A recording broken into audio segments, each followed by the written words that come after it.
Hey there, it's Alison Meow here. I just wanted to read another few stories from Reddit, the Let's Not Meet subreddit. And I just want to apologize in advance for if my cat decides to start meowing a bunch. Yeah, I can't really do anything about it. So, thank you, and I hope you guys enjoy. This first story is called Oh My God, That's Him. It was submitted one day ago by Lesby Gal Pals. And here we go. My grandma is a tough, stoic lady, not easily rattled, but there's one story in her family of a time she was truly terrified. There were a few years in the late 1970s when my grandparents were split up. They got back together by the end of the decade and are still happily married today, but in 1977, my grandma lived on her own in Wichita.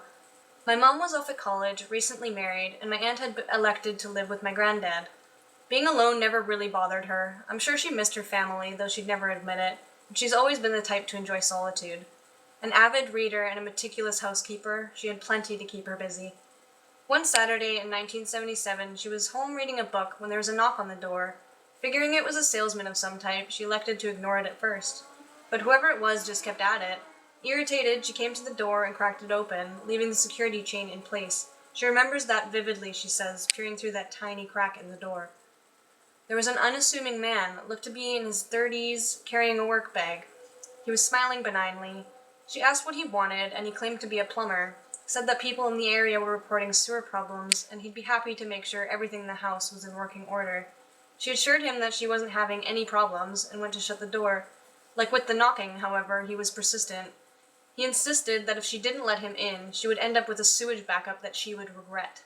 My grandma has never been a patient woman. Being polite wasn't working, so she demanded he leave her property at once. She was not interested in his services.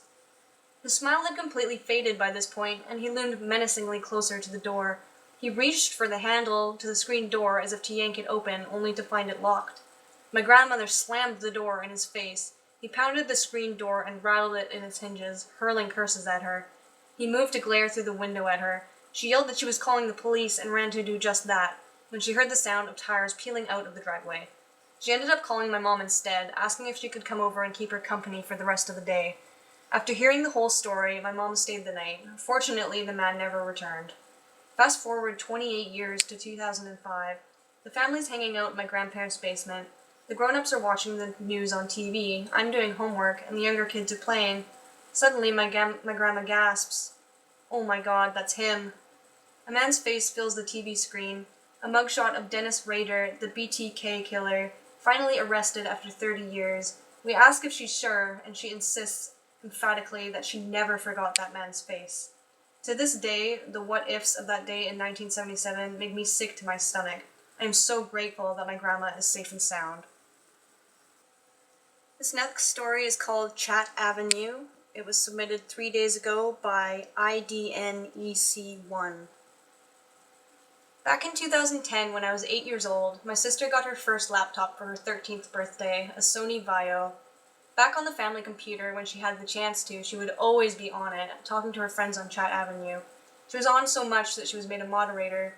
So, of course, driven by pride and popularity, she was straight back on it the day she got her laptop set up. Now, she had a lot of friends on there that she chatted with, but there was one person in particular that she was constantly talking to, Cody240. Cody introduced himself as a 15-year-old boy from Manchester, New Hampshire, but as we are from Kent and he did not specify, we thought the English Manchester. We later found out he traveled from America. I could only describe it as he was almost head over heels in love with my sister, to a point it was almost disturbing. When she got home from school, he would already be there waiting for her. They would talk far into the night. I would be on the top bunk of our bed drifting off to sleep, and she would still be talking to him. They would cam sometimes as well, and he would say hello to me if I was there. But he never showed his face on cam, something I should have saw as a red flag for my sister. He just wore long hoodies with his head down and said it would ruin his confidence because he always felt ugly. Most of the time, Cody was really nice and kind to my sister, but sometimes he wasn't. If she wasn't on immediately when she got home, or if we went on holiday or were away, he would become really emotionally abusive. He would spread rumors about my sister, telling everyone in the chat that Gracie, my sister, is a whore. Gracie sends me naked pictures and talks badly about all of you, all of which is not true. They would ban him, but he would come back with different names and sob stories until people pitied him enough to let him back on his other usernames. My sister would cry her eyes out when the other mods told her of his doings, but as the kind person she is, she would always give him another chance, until enough was enough, and in the March of 2011, after almost a year of talking to him, she gave in and told all the other mods to ban him on sight if he ever tries to resurface. It is the summer of 2011, and we have heard nothing from Cody. I am playing with my friends at lunch one day in my primary school when the lunch monitor comes and tells me my dad is in the waiting room waiting for me. I find this odd as I walk, as my dad would surely be fast asleep right now. It's 12, and he works a graveyard shift of 10 p.m. to 10 a.m. 5 days a week. Nevertheless, I go to the office, and the receptionist directs me down to the waiting room. I enter, and nobody's there, so I sit down for a while, and then I see the silhouette from outside the opaque glass windows. For what was probably around 2 minutes, someone just stood there loitering until I asked, "Dad?" The man opened the door and just stared at me, smiling. Alas, it was not my dad, and if this man was Cody, he was definitely not a 15-year-old boy, more like a late 40s man with poor grooming skills. He was grinning in such a way that one would grin in those dental adverts, and then just like that, he placed a note on the chair next to me and ran out, vaulting over the outside hedge and running down the road in the direction of my sister's secondary school. I picked up the note.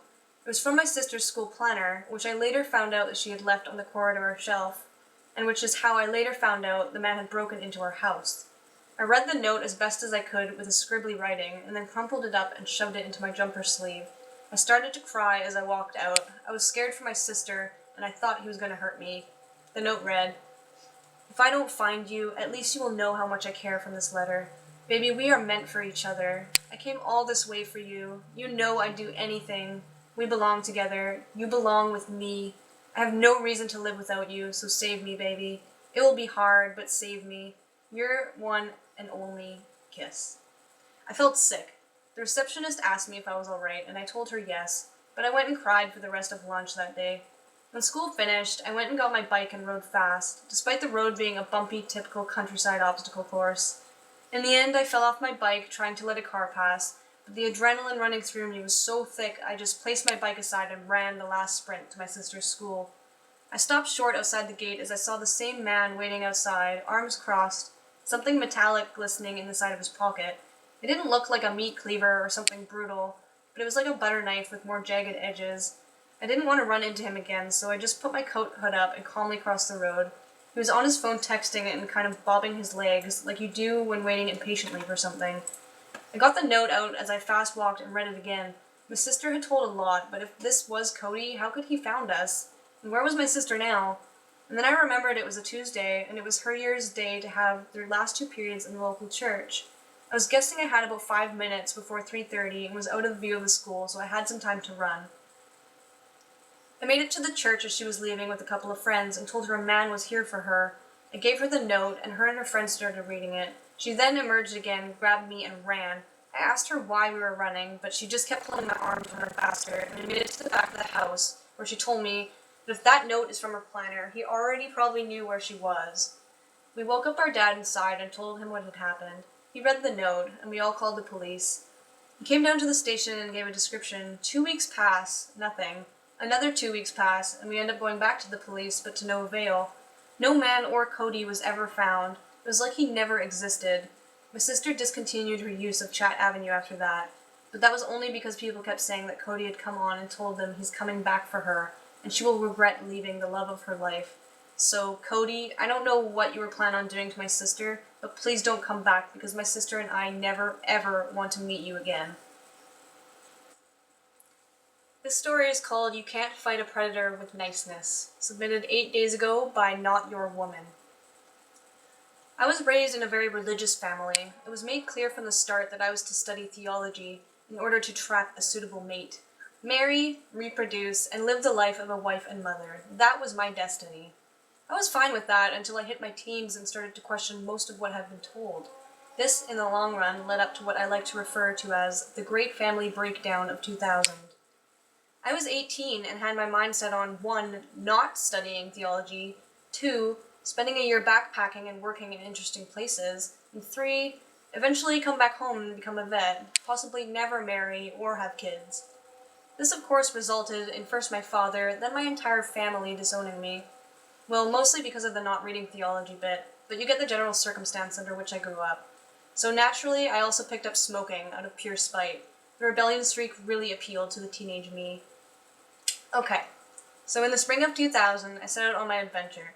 I had a very undetailed plan. Travel through Italy, France, see the romantic, historical places, continue to England, and sip on an overly priced but very, I assumed, sophisticated plastic cup of coffee while enjoying the slow turning of the London Eye. The plan was to get odd jobs along the way. It seemed so easy in all the movies I had seen since breaking free of my overly religious family. I was, to sum it up, a very naive 18-year-old girl with no life experience. In June, I arrived in Italy. I had almost no money left and did what came natural to me in times of need. I turned to the closest church. It was a beautiful day, a beautiful church, and I enjoyed the chilly air inside the stone walls when I became aware that I was being watched. I turned around and saw a nice-looking man in his late 20s smiling gently at me and asking something in Italian. His English was almost as bad as my Italian, but we managed to introduce ourselves as Gabriella and Franco.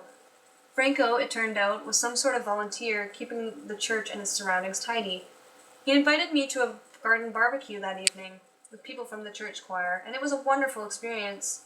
Soon I had a job helping a gardener, and life was wonderful. The people were welcoming and sweet, and I started to learn a little Italian. It was just like one of those movies. But some days, when I went into the church in the late afternoon to light a candle and admire the great artworks, I could feel Franco watching me in a way that I was not entirely comfortable with. What made me go from finding him charming to slightly unnerving was however he held one hand on the back of my neck when we walked out of the church that first afternoon. Something about that made me uneasy. In my admittedly limited experience, you hold another person's hand, rest a hand on their arm, possibly even on the small of their back, but the back of the neck? It felt strange, and I disliked it right away, but disregarded my first impression with the fact that I did not know their customs. Then I got used to it, thinking it must just be his ways. He was always polite and even shy in our awkward conversations, often avoiding direct eye contact and keeping his distance whenever anyone else was there. When in company, he would become almost invisible, shrinking into himself. It was strange to see, and I thought maybe it was some sort of social phobia. Perhaps he had been given the job there because he had some sort of invisible handicap that made it hard for him to function in a social setting. When others were around, he became someone else, much more introverted and elusive. Weeks went by, and he started to hang out close to where I worked. He was often close by when I took my evening walks, and I started to get a lingering feeling that something was not right with him. But I didn't fear him, and I didn't wish to seem rude. When I had let several days pass without returning to the church, he came to the house where I rented a room to ask for me, and wondered if perhaps I was ill, since I had not returned up for our evening walks. In retrospect, this should have made me pack my bags and get on a bus, but remember, I was a very naive person at the time, so instead when he held out a hand to invite me for a walk, I took it, ignoring the feeling of danger that started to brew somewhere deep inside my chest. We walked past the place where the bus usually stops, where I usually turned around to walk back home because there's nothing more to see down that road. As soon as we were away from the busier street, his hand let go of mine, and he placed it instead on the back of my neck, mumbling Italian words at a pace I could not follow or comprehend. I tried being polite and nice, turning into a friendly, nice girl that I was brought up to be. It had no effect as to ease his iron grip or slow him down, and soon we were on a lonely street that I remembered led to a closed dairy factory. You would have thought that my instincts would kick in now, right? Yeah, I wish. I thought that I could cure his sudden aggressive behavior with friendly, polite manner and charm. I know it sounds almost insane how I just let this happen, but remember that I was trained from toddlerhood to be a nice girl, to not fuss, not raise my voice. I found my voice that day. It took some time, I admit that, but when I found myself backed up against the concrete wall of the dark and empty factory house, and saw the hostile look in his eyes as he pulled a small knife out of his pocket, I completely flipped. I screamed, scratched, kicked, and clawed. It was the kind of knife that you use for opening boxes, small and thin, but probably dangerous enough nonetheless. He was so shocked by my sudden violent fit that he dropped it, and I took my chance to run.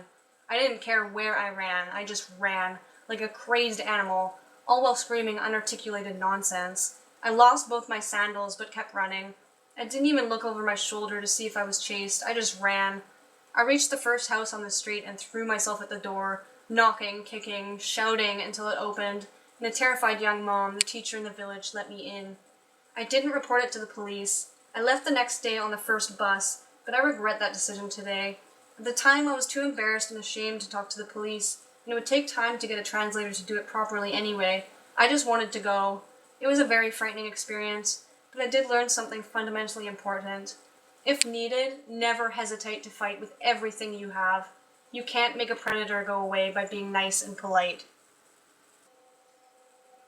Yeah, so that was it. I'm on a little bit of a tight schedule today. I would have liked to do a couple more stories, make it a little bit longer, but this did end up being the longest one I've made so far, so that's kind of cool.